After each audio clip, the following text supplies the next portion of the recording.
Hello, hello mes chers amours, j'espère que vous allez bien. Je viens pour une petite vidéo tardive du soir pour la semaine du 10 au 16 février. Je vous ai dit hello mes amours cette fois-ci parce que ce monde manque malheureusement de beaucoup de douceur, d'attention, de bienveillance, de respect et d'amour donc inconditionnel. Voilà, donc c'est pour ça que je voulais commencer cette vidéo par ces doux petits mots. Ceci étant dit, je viens pour une courte vidéo des petits messages de la semaine comme on l'a dit et peut-être que prochainement je ferai une vidéo plus longue. Je manque encore un petit peu de temps, ça va s'alléger d'ici quelques temps, mais pour l'instant c'est comme ça. Je vous remercie pour votre compréhension. Ce sont pour toujours créer des beaux projets pour tout le monde et c'est chouette, on aime.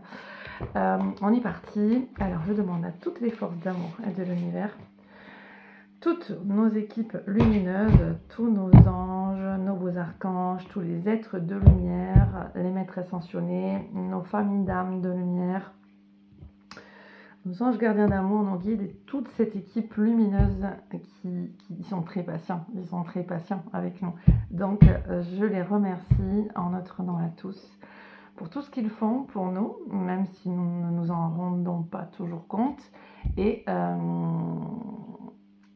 vraiment, ils sont très patients. Voilà, s'il y avait quelque chose à dire, ils sont très patients. J'ai juste envie de le caser comme ça. N'ayez jamais peur de ne pas bien recevoir un message d'un de vos guides. Ils nous les répètent, ils nous envoient des signes à répétition, ils nous envoient des paroles à répétition. En tout cas, ils nous le servent et nous le resservent jusqu'à ce que l'on comprenne. Donc vraiment, c'est à écouter tout ce subtil. Voilà. Alors ici, premier message pour cette semaine. Alors, ici, nous avons, waouh, vivre pleinement. Regarde cette jolie carte. Alors, j'ai le texte à l'envers, je vais essayer de le lire quand même comme ça. Je cesse, non, je ne vais pas pouvoir, désolé. Je cesse de m'accrocher aux difficultés de ma vie pour diriger mon regard vers ce qui est positif. Je m'accroche à mes rêves, même si le présent semble parfois sombre pour moi, ce n'est qu'illusion. Je garde conviction qu'il y a du beau pour moi parce que mes pensées émanent. J'attire à moi le merveilleux et je vis dans la sérénité d'une vie épanouie. C'est exactement ce qu'on m'a montré en fait avant que, j'allais dire que je vous appelle, avant que je commence cette vidéo. On m'a montré vraiment l'importance de consolider un bon état d'esprit, un bon mindset, je dirais. Mais avoir vraiment un bon état d'esprit, c'est vraiment ce qui compte là à construire. Hein. C'est ce qui vraiment attire à nous au niveau de la vibration des belles personnes et des belles expériences. Et ce qui permet dans les bas de la vie, eh bien, de savoir remonter la pente et se reconstruire et avancer. Donc ici, on a donc vivre pleinement. Donc déjà, c'est bien nourrir son âme au quotidien par des actions qui vous font du bien. On n'est pas forcément dans des actions imposées qui coûtent cher ou quoi, mais bien nourrir son âme par les différentes nourritures de l'âme qui vont être que ce soit une lecture, que ce soit, je sais pas, une musique, un chant, une danse, que ce soit se poser avec une couette devant un petit feu de bois ou devant le canapé, une série, ou aller se réconforter à la piscine, en courant, avec un proche, autour d'un café ou autre. Vraiment lire un livre, s'aérer l'esprit, se promener dans la nature ou autre. Vivre chaque moment du mieux que vous le pouvez. Vraiment, je ne vais pas dire à fond, du mieux que vous le pouvez. Voilà, du mieux que vous le pouvez en étant à l'écoute de vos aspirations, de vos besoins. D'accord ? Et ensuite, je cesse de m'accrocher aux difficultés de ma vie. Donc là, on est sur quitter des manières de fonctionner de victimisation ou alors, ça rentre aussi dans ces pensées où on se sent toujours victime de notre vie ou quoi. Ça peut être aussi le côté où on voit toujours le verre à moitié vide plutôt qu'à moitié plein. Donc là, on nous demande de changer notre manière de fonctionner et d'améliorer notre mindset, notre mode de fonctionnement intérieur, notre langage intérieur et donc notre parole aussi avec les autres. Donc, diriger notre regard sur ce qui est positif, donc avoir une image de nous positive, quoi que l'on vive, quelle que soit la situation. Donc, voir le verre à moitié plein et reconnaître ce qui est déjà bien et tout ce qui est. Voilà. Restez accroché malgré tout, si vous êtes dans des pentes un petit peu difficiles, à vos aspirations vraiment, à vos rêves, donc à ce qui est là, à ce qui vibre au fond de vous. Et tant que ce sont des aspirations, des rêves avec lesquels on vibre profondément, s'il y a des difficultés, on aura toujours le feu intérieur comme un carburant dans une voiture pour pouvoir avancer jusqu'à nos objectifs. Parce que justement, ce sont des objectifs passion, des objectifs du cœur, des aspirations, des rêves, où on a vraiment cet élan du cœur d'aller jusqu'au bout, quoi qu'il arrive comme adversité, en fait. Même si le présent semble parfois sombre pour moi, ce n'est qu'illusion. Ce n'est qu'illusion. Là, on a les bougies, on a les planètes. Alors, ce n'est qu'illusion. Alors, attendez, je garde conviction excusez-moi, je suis un peu fatiguée. Je garde conviction qu'il y a du beau pour moi. Voilà, qu'il y a du beau pour moi. Donc, même si le présent semble parfois sombre pour moi, ce n'est qu'illusion. Alors, ce n'est qu'illusion puisqu'on sait en même temps, vous vous souvenez, que l'on attire à nous en fonction de la vibration que l'on porte.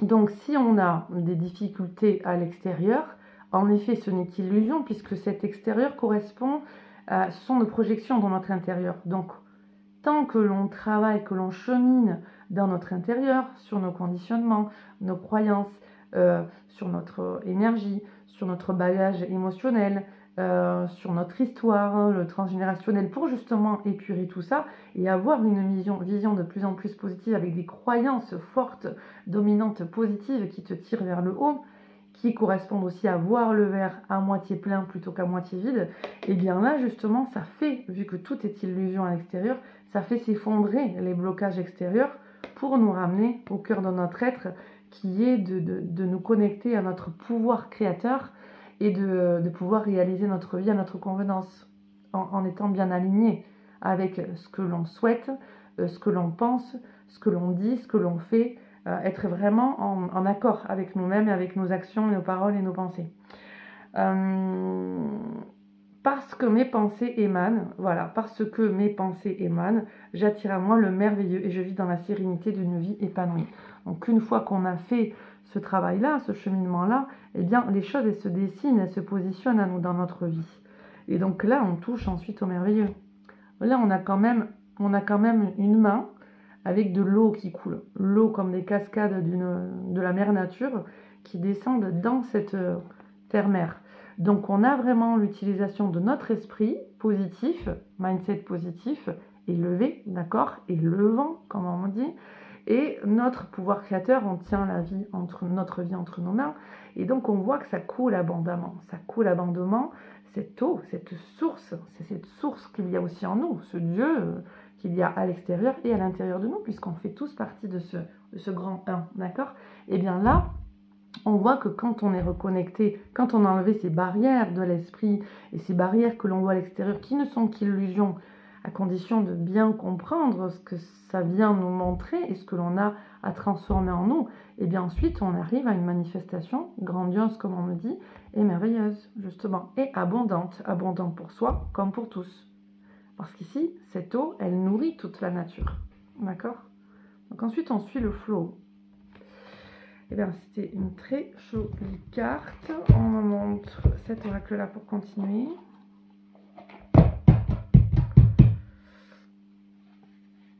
Allez, merci à vous tous. Message pour nous tous cette semaine. Ah, c'est celle-là, c'est clair et net. Alors, waouh! Génial, génial, génial.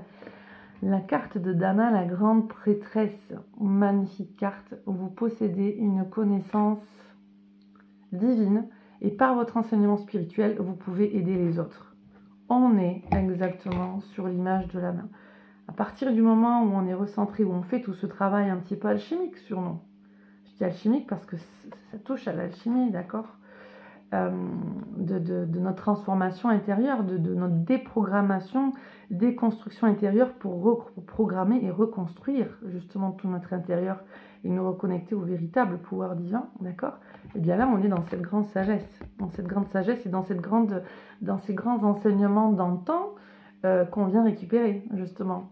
Parce que dans l'époque, que ce soit l'époque atlante, que ce soit l'époque égyptienne, ou dans d'autres civilisations ou autres, cette sagesse et cette capacité, cette reconnaissance de notre pouvoir créateur et cette capacité à l'utiliser, on l'avait. Donc là, quelque part, on vient la récupérer, on vient l'exploiter, comme on me dit, voilà, et on vient répandre cette douce saveur lumineuse, on me dit, qui s'éteint chez certains et qui se ravive chez d'autres. Et là où on s'est ravivé, c'est comment le partager dans des projets avec autrui ou simplement avec soi. Et on me dit, c'est proche, que ce soit même la famille, les amis, autour de nous. Voilà, on me dit dans un environnement proche, c'est ce qu'on me montre, voilà, où on peut profiter de... comme s'entraîner, on me dit, à améliorer notre communication, comme on nous a déjà dit il y a un moment. Améliorer la manière dont on veut aider son prochain, donc arriver à cerner l'autre, à savoir se taire quand on doit se taire, dire les choses à l'autre quand on peut les dire, demander l'autorisation. Enfin, il y a plein de choses comme ça pour partager. Avoir un côté perspicace, on me dit aussi. Il y a beaucoup de qualités d'âme et de vertu qu'on m'en montre, de compétences et tout ça, qui sont amenées à s'élever chez l'être humain, notamment en France aussi. Parce que en France, quand... on s'en fout, c'est le soir, excusez-moi. En France, c'est culturel aussi. Il y a des autres endroits du monde où la population ne va pas être autant, excusez-moi, mais aigrie, en colère, ou dans le côté victimisation. Je ne veux pas jeter la pierre. Je dis juste que il y a beaucoup de gens qui ont chuté au niveau de leur manière d'interagir avec les autres. Et ce mois de février, en plus, numérologiquement pour tous, c'est un mois de défi relationnel. Je verrai si j'ai le temps de revenir dans une vidéo sur ça, mais c'est vraiment un mois de défi relationnel. Donc on est là aussi pour faire de notre mieux. Et c'est pas parce que la majorité devient aigrie, s'énerve rapidement, est irritable ou quoi, qu'on doit en faire autant, en fait. Culturellement, dans d'autres pays, ils gardent le sourire, ils gardent la bienveillance, ils gardent le respect d'autrui. Donc pourquoi on ne prend pas aussi le meilleur d'autres civilisations, d'autres pays aussi, d'autres manières de fonctionner. N'allons pas dans cette facilité de se laisser aller dans quelque chose de médiocre qui nous tire vers le bas à tous. Hein? Qu'est-ce que vous en pensez? C'est quand même plus sympa, non, quand on essaie de faire notre mieux. Même si, voilà, le voisin ou l'autre, il nous gonfle, on a envie de le tarter. Bon, on va être doux avec soi-même. On va dire, ah ouais, c'est clair, hein, là, je te comprends, il y a de quoi vraiment s'énerver ou quoi, mais c'est d'autant plus agréable pour soi que de se maintenir dans une bienveillance, un respect, une compassion. Ça fait tellement de bien, en fait, déjà à soi. Pourquoi quitter ça et aller dans une fausse satisfaction basée sur l'ego que de râler, que de mal parler ou d'être aigri ou quoi? C'est vraiment vers tout ça, en fait, qu'on m'amène. Et encore, moi, je vais vous dire, j'avoue, j'ai de la chance. Enfin, oui, je fais partie, je pense, des chanceux, dans le sens où je suis pas dans le commerce, à voir des gens tous les jours, parce que souvent, hein, les personnes qui sont dans le commerce le disent, les gens sont de plus en plus agressifs, violents, aigris, colériques. Waouh, mais faut se ressaisir un petit peu là. D'accord, la vie elle n'est pas évidente, mais est-ce que c'est une raison? Voilà. Est-ce qu'en fait le problème il est parce que malgré ce qui se passe à l'extérieur, on ne prend pas suffisamment bien soin de nous? Donc récupérons cette sagesse. D'accord? Il y a aussi un point que je voulais relever tant qu'on y est, c'est les gens parce qu'ils ont été blessés par d'autres maladroitement ou pas, qui vont répondre dans des comportements, oui, j'ose le dire, puérils, mais c'est parce qu'ils sont blessés. Et parce qu'ils ont été blessés dans leur ego, ils vont vouloir aller piquer l'autre. Voilà, comme pour une vengeance ou comme pour se soulager, pour être mieux, ils vont vouloir aller piquer l'autre. Bon, ben, là aussi c'est pareil, on ne prend pas la mesure suffisamment de prendre soin de soi. Si on prenait soin de soi, de nos blessures, de ce qu'on nous fait ou quoi, on n'aurait pas cette manière de fonctionner à aller piquer l'autre, à aller enrager pour se venger dans des fois des comportements contre-productifs, qui ne sont pas de l'évolution, mais qui sont de l'involution. Voilà. Ceci étant dit, on continue, et ensuite on va arrêter là. Bah non, je pense que c'est bon, voilà, là on n'en montre pas d'autres, donc du coup on peut continuer avec ce petit dernier, enfin l'avant-dernier. Enfin, bah tiens, voilà. Tout est raccord, tout est raccord, tout est raccord. L'enfant intérieur, donc on est bien ça, sur revenir à soi et prendre soin de soi. Nourris ton enfant intérieur et commence à exprimer l'incroyable beauté que tu caches en toi. Encore pour faire cela, exprimer l'incroyable beauté que tu caches en toi, c'est correctement nourrir ton enfant intérieur. Donc prends soin de ce qui se passe dans ton monde émotionnel. Nous vivons dans un monde où il existe une recette pour chaque chose. Bien qu'il n'y ait pas de recette pour l'amour et la créativité, on ne peut les apprendre, seulement à les nourrir. Alors accorde-toi du temps pour t'amuser. Et en effet, quand on parle d'irritabilité, de colère ou quoi, c'est le rythme de vie aussi. Là, dans le côté vivre pleinement aussi qu'on a, c'est le rythme de vie. Ne vous laissez pas happer dans ce rythme de vie de fou dans laquelle cette grande partie de la société veut nous amener. Mais non, arrivez justement à déjouer ça. Arrivez à penser à votre vie sur comment justement améliorer votre vie pour être dans plus de sérénité, plus de joie, plus de vie. J'ai envie de dire plus de vie, avec un grand V, plus de vie. Ça résume bien. Voilà, voilà, et je voudrais finir, est-ce que je l'ai là? Mais non, je ne l'ai pas là, donc on va arrêter avec ça. Je voulais faire un petit... attendez, alors à la place, on va faire, voilà. Je voulais faire une petite carte aussi sur le côté affectif. Donc là, conseil pour la vie affective, que l'on soit célibataire ou en couple. Qu'est-ce que l'on nous dit ici? Ah, perte de liberté. Donc là, on nous amène à travailler sur nos peurs profondes. Et donc que l'on soit célibataire, eh bien quand on est célibataire par moment, c'est parce qu'on se sent bien dans notre liberté. Et des fois, souvent aussi, les obstructions à la vie de couple, ça va être parce que consciemment ou inconsciemment, on a peur aussi de perdre notre liberté. Et ici, on nous dit que ce sont bien des peurs profondes. Et quand on est en couple aussi, eh bien des fois, on va se laisser, là on montre, vampiriser un petit peu, écraser par l'autre, parce qu'on va avoir peur de le perdre ou quoi. Mais en même temps, on a cette liberté qui va être, alors on me dit bafouée ou un petit peu trop rongée, et où on va avoir peur d'exprimer à l'autre ce besoin de respirer.